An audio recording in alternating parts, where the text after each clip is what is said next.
Hey there, YouTube. I'm in the kitchen today making a little treat, and I just thought I would bring you along. Now, I have actually shared this on my channel before, but it's been some time, and I just don't assume that everybody goes back and watches every video I've put out. So, just for the heck of it, I thought I would bring you along, and just like the title says, these are just some plant-based chocolate balls, like little almost cake cookie type things. I love these things, and I'm going to make the simplest version possible today. So first of all, I've got a cup and a half of almonds. Sometimes I use walnuts, but today I used almonds.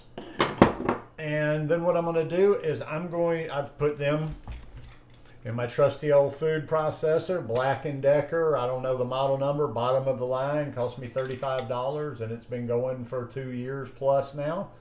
And I'm going to process this down into kind of a really fine, almost like a flour, like a powder. When I do that, I'll be back and I'll show you what we're going to do next.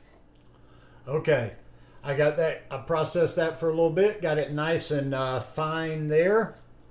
And next thing I'm going to do is I'm going to add a cup and a half of dates.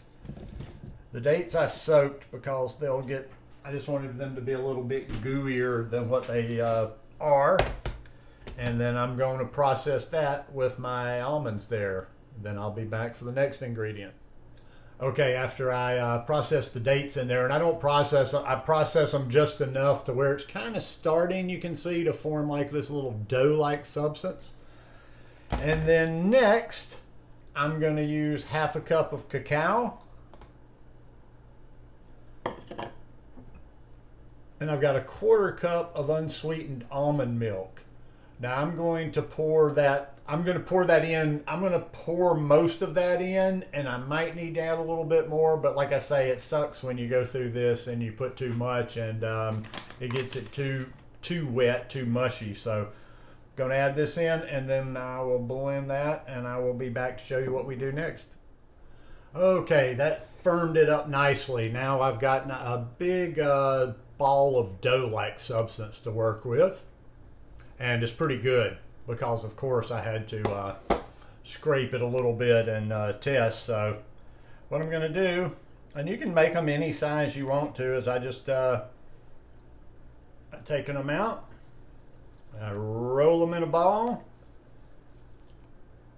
It's about the size I normally do them. Sometimes I make them a little bit bigger. And then I just put this on, I put them on a tray with parchment paper. And I just go through that whole thing. I'll do one more here.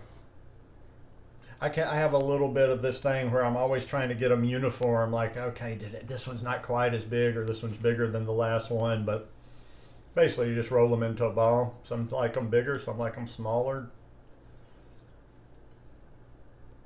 Easy to work with after you do that. All right, what I'm going to do is I'm going to roll all of these up, put them on my parchment paper on my tray, and I'm going to pop these in the freezer. Now, some people, I've seen other people make versions of this before. I think some people just put them in the refrigerator. I think some people put them in the freezer. Excuse me, maybe let them sit overnight and then put them in the fridge after that. Me, I just like to keep them in the fridge because I like to get them, I like them where they're a little bit more solid, a little bit harder. I've found before, like I think I did it one time in the fridge, and they just didn't really, they just were a little bit too soft for me. But that's you can play with them. Play with this. This is easy to make. You can make one batch and then do it over and over again. But I'll repeat one more time since I was doing it step by step. It's a cup and a half of almonds. It's a cup and a half of dates. It's half a cup of cacao. And with the milk, I ended up adding just a little bit more. I don't remember how to add my fractions, but I started with a half cup, and then I needed just a little bit more, and then I added an eighth cup. So a half cup and an eighth cup of unsweetened coconut milk, unsweetened almond milk, and then I roll them into a ball, put them in the fridge. So anyhow, super simple as that. And also too, somebody might be saying, God, a cup and a half of almonds.